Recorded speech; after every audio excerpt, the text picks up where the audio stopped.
In the early 20th century, a Swiss psychiatrist sat down with his own unconscious. He wrote not a theory, not a manual, not a neat academic treatise. He wrote a book of visions, a book of descent, of encounters with archetypes, gods, demons, light and darkness. This book was called the Red Book. Carl Gustav Jung would later say that everything he developed in his psychology, archetypes, the collective unconscious, individuation, shadow, anima, self, began with this inner journey. This is not a book to be solved. It is a record of a man meeting his soul. And through his story, we can glimpse something about the nature of our own. Take a slow breath. Let the world grow quiet for a moment. We are entering not just a text, but a living inner world. 1. The historical moment. Jung's crisis and descent. The year is 1913. Carl Gustav Jung is 38. Publicly, he is at the height of his early career, a respected psychiatrist, a close collaborator with Sigmund Freud, a rising intellectual voice in Europe. But under that polished surface, a fault line opens. Jung cannot fully accept Freud's singular emphasis on sexuality as the master key to the psyche. He senses that human interiority is larger, a landscape of myth, symbol, and spirit, threaded with forces that are older than any one theory. This divergence is not a footnote, it is a heartbreak. Jung and Freud part ways, and with that break, Jung loses not just a mentor, but a map. Then the images come. He dreams of oceans of blood flooding Europe, visions that feel too large for one man's mind, too vast to be dismissed as personal fantasy. He fears he is on the brink of psychosis. And yet, he chooses a path that is both daring and precise. He will descend consciously into the depths of his own psyche. He names this process the confrontation with the unconscious. Each evening, he enters a state between waking and dreaming, a cultivated, lucid, active imagination. He does not force images to appear, he waits. When they arise, he follows them. He writes what he hears. He paints what he sees. He converses with figures who speak with intelligence and presence. Out of this ardent, dangerous, luminous practice will come the Red Book, or Liber Novus, the new book, the inner document that seeds a new psychology. 2. The Red Book itself. It is an object you can hold, a massive crimson volume, hand-lettered in calligraphy, illuminated with mythic paintings. Jung composes and paints it between 1914 and 1930. He does not publish it. He leaves it in his house, a sacred record for himself and perhaps for a future willing to understand. Why such secrecy? Because what lives in its pages is neither science nor sermon. It is vision. It is encounter. It is a man's walk through a forest of gods and serpents, a man's talk with prophets and demons, a man's surrender to images that do not ask permission from reason. Jung worries it will be misunderstood. And he is right. Explaining the inner world can invite dismissal from those who have never traveled there. But make no mistake, the Red Book is the heart of Jung's psychology. It is not theory looking down upon experience. It is experience giving birth to theory. 3. The descent begins. Jung meets his soul. Jung's journey begins in the desert of the soul, a landscape of starkness and clarity. No map, no doctrine, no institutional guide. He walks alone into uncharted territory. Then a presence appears. He calls her soul. He addresses her as she. Not a concept, but as someone mysterious, feminine, wise, demanding. She instructs him to stop analyzing and start experiencing. To step inside the image, not circle it with logic. This is the first turning. Jung recognizes that intellect is a fine tool, but a poor master. He must become a listener to the soul. He must accept the authority of the image. The soul becomes his teacher and his measure. She will not be domesticated by reason. She will not be reduced to an idea. She asks for relationship. 4. The death of the hero. Soon he is given a vision, the death of the hero. A great heroic figure, the modern ego, rational, conquering, masterful, is slain. This is not melodrama. It is the psychological necessity of surrender. To encounter the unconscious with integrity, the inflated ego must die symbolically. Control must be released. Certainty must be relinquished. Jung will later call the path he discovers individuation, the movement toward the self, the center and totality of the psyche. But at the threshold, the hero must bow. Only then does the deeper self begin to emerge. 5. Meeting Elijah and Salome. One night the air grows thick, as if time itself is holding its breath. A tower rises before Jung, strange, silent, aware. Within, he meets three presences who will define his inner cartography: Elijah, Salome, and a serpent. Elijah stands as a prophet, calm and luminous. He is the wise old man archetype embodied, an inner authority not borrowed from institutions, but given by depth. He does not preach. He is. Beside him, Salome, young, sensual, blind. She is the anima, the inner feminine of the male psyche. Feeling, intuition, eros, the river of emotion from which Jung the scientist has kept a prudent distance. She says she loves him. He does not understand. Between them coils the serpent, neither good nor evil, but life. Instinct, libido, primal earth, the chthonic current that precedes all moral judgment. Spirit, soul, instinct, a living trinity. Not enemies, but parts of a whole that must learn to move together. At first, Jung resists Salome. He treats her as a temptation to be managed, an interference with clarity. But slowly, he discovers a truth that cannot be learned from books. The soul does not crave perfection. The soul craves wholeness. Salome is not there to seduce him away from reason. She has come to restore him to his feeling life. Integration is not accomplished by conquest. It is accomplished by relationship, a listening, a dialoguing, a willingness to be changed by what we meet. 6. The serpent and the tree. In another vision, he stands before a tree of vast stature, roots descending into underworld depths, branches reaching into light. Around its trunk, the ancient serpent gleams. Jung knows this is both the tree of life and the tree of knowledge. The serpent speaks. I teach the beginning, not the end. The words strike like a bell. The serpent is primordial force, the pulse of creation, older than civilization, older than gods, older than the inventions of right and wrong. The tree is axis mundi, the world's spine, joining below and above body and spirit, darkness and light. The serpent does not promise transcendence by escape. It does not sell an upward ladder of abstraction. It invites a return to the source, the fertile ground where consciousness is rooted. Jung sees the modern predicament. We have severed ourselves from our roots. We build towers of intellect and technologies of control, while the soil of instinct is left untended. We float above our lives, brilliant and brittle. Healing, the serpent implies, is downward before it is upward. Not regression, rerouting. Not abandoning reason, grounding reason in life. The task is reconciliation with the animal, not to be ruled by it, but to belong to it again, to let thinking grow from living. 7. The desert and the anchorite.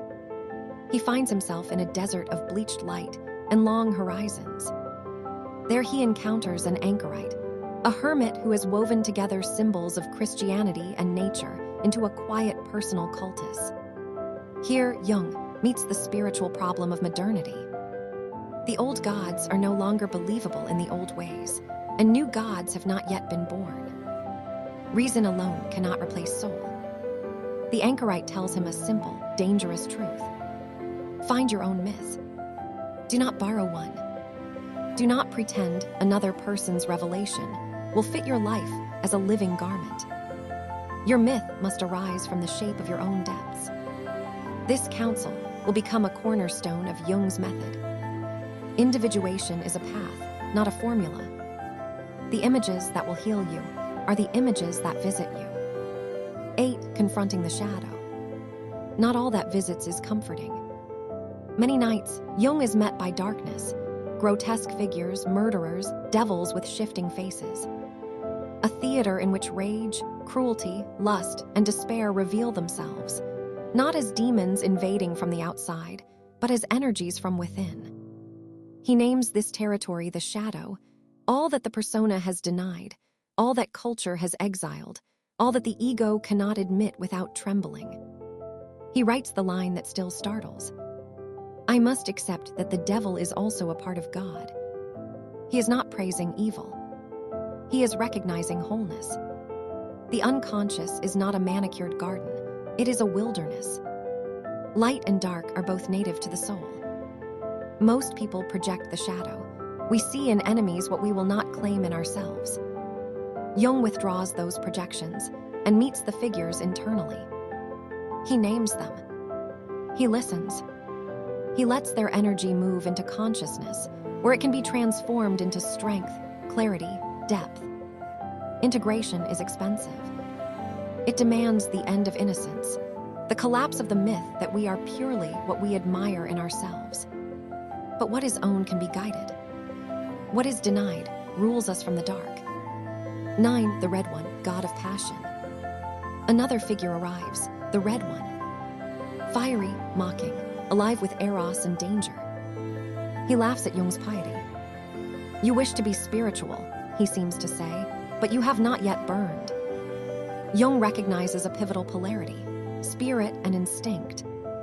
Spirituality without eros becomes sterile. Instinct without spirit becomes destructive. The goal is not to choose one, but to marry them, an inner alchemy. The Red One is not an enemy to be banished. He is heat to be honored and harnessed. 10. The Death of God. Jung envisions the death of God, not atheism, but the collapse of a historic image of the divine. He buries an old god. This is cultural as much as personal. The metaphysical certainties of Christendom fail to hold the modern psyche. But the burial is not nihilism, it is pregnancy. A new God image begins to form, not a deity to be argued about, but a living inner center. The divine moves within. The name Jung will later give to that wholeness is the self. 11. Philemon, the wise guide. Among all presences, one shines with elder gravity, Philemon. Jung sees him as an old man with wings, a magician of the right kind, a sage of the inner air. Philemon becomes a teacher. He says, your thought is just the surface of the sea. Below it lies the unconscious, which moves you more than you know. Philemon is at once the wise old man archetype and a voice of the self. Jung does not reduce him to just a hallucination. He recognizes him as psychic reality, a fact of the inner world that teaches, shapes, and steadies. Under Philemon's guidance, Jung learns to hold opposites, to trust symbol, to move with the unconscious rather than against it. 12. The birth of a new God image. Across many nights and many pages, something gestates. Jung senses the birth of a new God image, not a creed to enforce, not a church to build, but a psychological reality in which opposites are reconciled. Light and dark, masculine and feminine, heaven and earth. The modern soul must not blindly return to old forms. It must forge a living relationship to the divine within. This insight will mature into Jung's signature theme, individuation as a sacred path. 13. Individuation, the core insight. By now Jung understands, he is not wandering without aim. He is being slowly recentered. Individuation is the movement from the ego's narrow center toward the self's wide orbit. It involves meeting the unconscious with reverence, confronting and integrating the shadow, relating to the anima animus, listening to inner figures with respect, holding the tension of opposites rather than splitting them, allowing a new center, the self, to emerge and lead. To find your soul, you must lose your hero. To become whole, you must descend. 14. The anima and the feminine soul. Throughout the visions, feminine presences appear. Salome, the soul, other subtle visitors. They are not literary devices. They are anima figures, the feminine principle within a man. Through them, Jung learns humility before feeling, receptivity to symbol, eros as sacred glue, and the imaginal as a legitimate mode of knowing. He does not subdue them. He listens. They become bridges from ego to self. 15. The tension of opposites. Night after night, image after image, he is asked to hold what the ego wants to divide. Light and dark, God and devil, masculine and feminine, spirit and instinct, rational and irrational. Healing is not achieved through splitting. Healing emerges when the psyche can contain contradiction without collapse, when a third thing is born from the tension, a symbol, a path, a piece that is not naivete. 16. The mystery of the self. At depth, he encounters a presence that is not the ego. It is larger, older, wiser, a circumference that includes him rather than a center he owns. He calls it the self. The ego is a planet, the self is the sun. Philemon's voice often speaks from that center. The task is not to control the self. The task is to relate to it, to listen, to yield, to allow life to be organized from a deeper axis. 17. Madness versus conscious descent. People will ask, how did Jung not go mad? Because he practiced a discipline. He did not drown in the unconscious. He dialogued with it. By day, he kept schedule and work, patience and family. By night, he descended and returned. Madness is often a collapse of boundaries. Jung cultivated porous boundaries with a strong container. In that balance, the unconscious becomes renewal, not ruin. 18. Mythoposes, creating inner myth. Ancient cultures lived inside shared myth. Modernity dissolves those containers. But the human need for myth does not vanish. It goes underground. The Red Book is Jung's inner mythoposes, a forging of personal myth not to be copied, but to be modeled as a way of living. He will tell others, do not imitate my images. Attend your own. 19. The artwork of the Red Book. Open the Red Book and you do not only read, you see. Mandalas, serpents, prophets, cosmic scenes of union and division. Jung says these images came to him. He paints them to stabilize the encounter. The mandala, especially, becomes a signature, a spontaneous figure of wholeness that appears when psyche moves towards center. 20. Prophecy and the collective unconscious. Those early visions of blood that frightened him. World War I soon followed. Jung concludes that he had tapped not just the personal unconscious, but the collective unconscious, the deep layer of shared human patterns where archetypes stir and sometimes break the surface of history.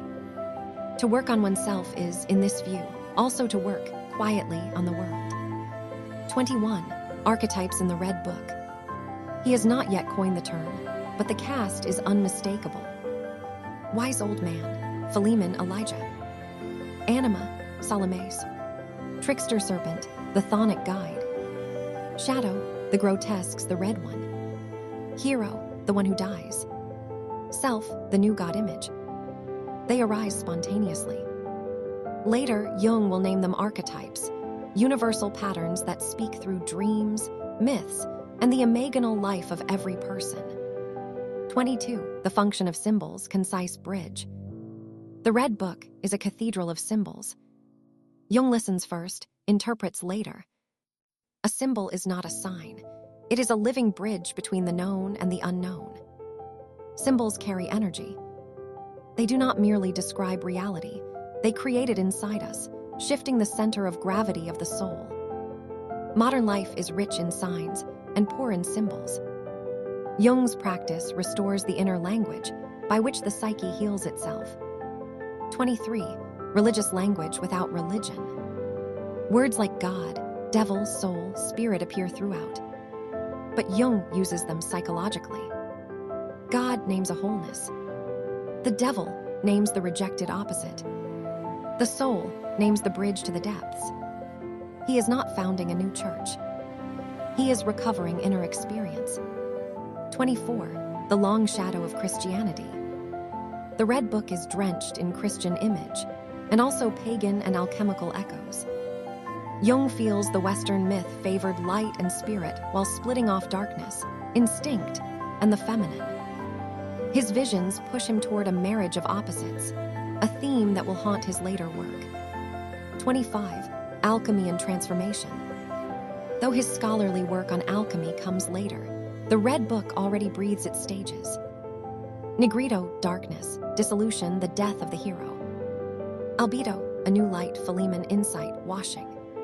Rubedo, reddening, integration, a new wholeness. Psychic lead is turned to gold, not by denial, but by heat and holding. 26. The role of imagination, short link. Jung's method is active imagination, a conscious walk into the imaginal field between waking and dream. He speaks with figures, asks questions, paints what he sees. Imagination is not escape. It is an entrance to the living psyche. 27. Jung's fear of madness. He admits his terror, but he anchors himself in daily form, family, patience, the ordinary. Form is what allows fire to be carried without burning down the village. 28. The end of the Red Book journey, first turn. There is no grand doctrine at the end. There is a humble knowing. The soul is not conquered, the unconscious not mapped, the journey ongoing. Jung emerges not as prophet, but as practitioner, and the rest of his life becomes the translation of experience into psychological language. 29. From vision to psychology, bridge to next part. What we later call archetypes, shadow, anima, animus, self, collective unconscious, individuation, mandalas, holding opposites, active imagination, all of it sprouts from the soil of this period. The Red Book is not a book about ideas. It is a book in which ideas were born. 30. The Red Book is map and mirror. This is Jung's personal journey. And yet it is also a mirror. Every human being carries a vast inner world, a forest of images, a city of figures, a sea of stories. Most people ignore it. Some are overwhelmed by it. A few learn to listen. Jung's lesson is simple and wild. The unconscious is not the enemy of reason. It is the source of deeper meaning. 31. Relevance today, the inner answer to a noisy age. Begin with a breath. Not because it is dramatic, but because it is human. Because breath is the bridge between body and psyche, surface and depth. We live in a time of relentless stimulation. Our attention is enlisted by feeds, alerts, metrics, and 1,000 competing narratives. We are saturated with information and undernourished in meaning. We are connected to everyone and estranged from ourselves. Jung's Red Book is relevant because it refuses speed. It restores the idea that inner life moves at the pace of seasons, not seconds. It shows that the psyche does not yield to argument or pressure. It opens to listening. The old myths that once carried Europe's imagination were cracking when Jung descended. He sensed that a culture cannot survive on analysis alone. It needs images that speak to the soul. Today's crisis is similar. We have tools that master matter, but not images that gather spirit.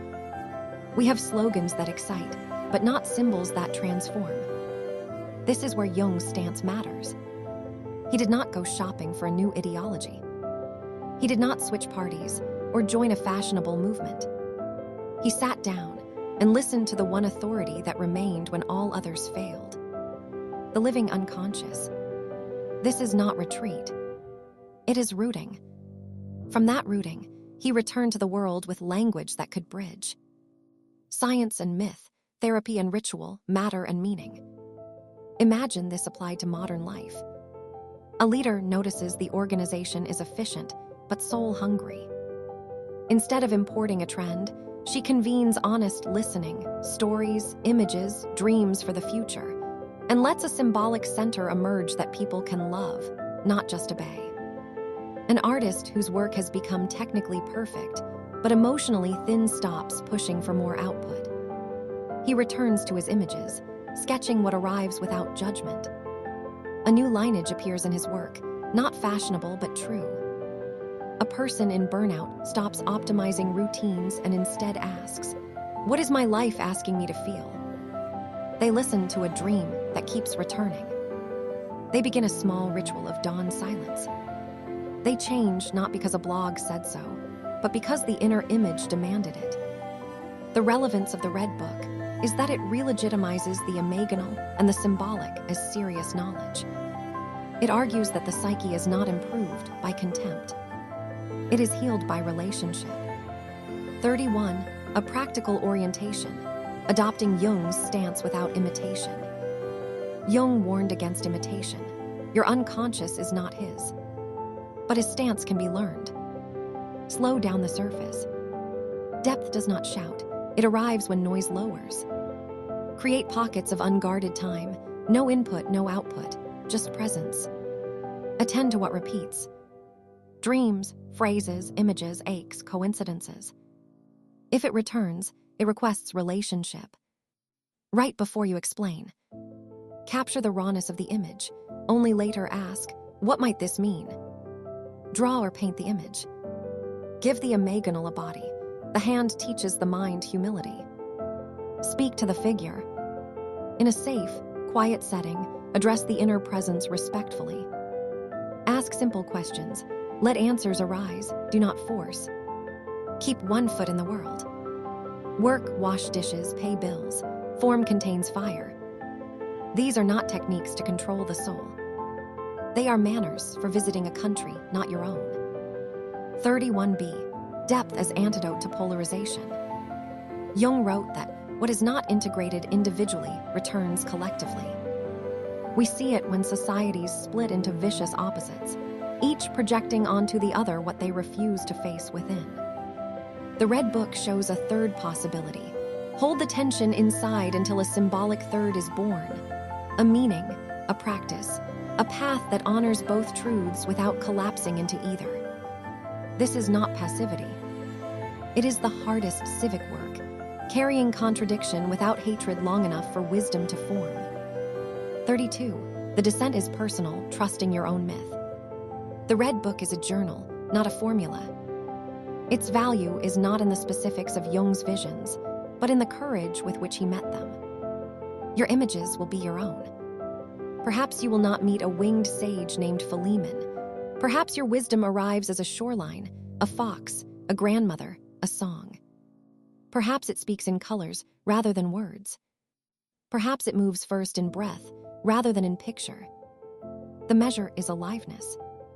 Do you feel more integrated, less brittle, more responsible for your projections, more capable of love?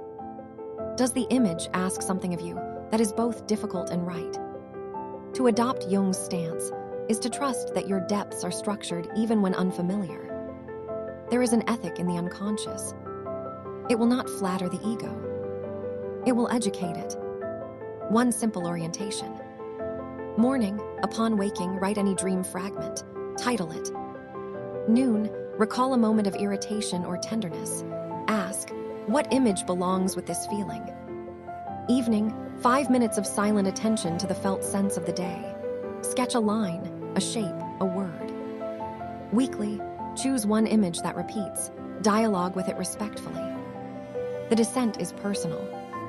The soul does not mass produce. 33. The cost of depth, the price of the real. Depth strips. It asks for the death of illusions, the loosening of old certainties, the courage to walk without public applause. Jung lost friends. He risked reputation. He feared madness. He also gained a living relationship with his soul. What might the cost look like now? You step out of a role that once earned praise because it is no longer true. You refuse to hate those you disagree with because you recognize the shadow at work and will not outsource your inner task. You decline a shiny opportunity because a quieter commitment feels faded and right. Depth is expensive, but the counterfeit is costlier. A life optimized at the surface and empty at the core. The promise of depth is not comfort. It is substance, a center that does not collapse when weather changes. 34. Integration and wholeness, dialogue, not domination. We do not conquer the unconscious, Jung's life says. We enter into dialogue with it. We do not erase darkness. We hold it with light until relationship is possible. Wholeness is not perfection. Wholeness is capacity. The ability to feel without being flooded, to think without becoming sterile, to love without erasing oneself, to contain opposites without splitting. Integration looks ordinary on the outside. More breath in a hard conversation. A pause before a projection. A willingness to repair after rupture. A felt sense that life is allowed to be complex. This is spirituality without spectacle. Daily, grounded, brave. 35. The call of the depths, how it sounds today. The call rarely introduces itself as soul. It arrives as symptom. Anxiety that no technique soothes, depression that refuses a single cause, creative restlessness that success cannot quiet. It arrives as a question that will not leave. Is this all? Or as a loss that opens a canyon? Or as beauty that suddenly hurts because it is so true? Answering the call will not make life easier. It will make it truer. Truer does not mean harsher. It means aligned. Signs you are answering. You trade speed for honesty. You let one small ritual anchor your day. You choose relationship with a difficult feeling over numbing it. You act once in one corner of your life where the inner image asks you to begin. The call is quiet but persistent. If refused, it grows louder. If welcomed, it becomes a companion. 36. The return carrying fire without burning down the village. Every descent needs a return. Jung came back to ordinary life, work, family, students, clinics. He translated vision into language others could use. He chose bridges over tents. The return phase has its own disciplines. Translate, speak human words, not inner jargon. Tend, keep tending the symbol privately, do not exhaust it by exhibition. Serve, let your integration become useful in small, concrete ways. Rest, pace the fire, the soul abhors burnout. To return is to honor both worlds, the imaginal and the everyday. Carrying fire is a craft. We learn to keep flame alive in lamps that suit the wind. 37. Legacy, a scripture for the modern soul.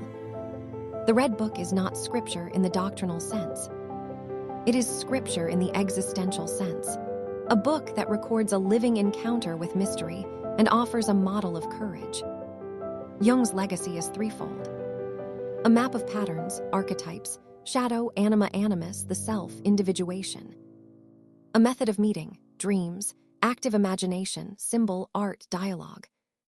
A way of being, humility before the unconscious, the holding of opposites, the willingness to be changed. Psychotherapists use these gifts clinically. Artists draw from them intuitively. Spiritual seekers translate them into practice. Ordinary people use them to make sense of a life that refuses simplicity. The point is not to become Jungian. The point is to become more human.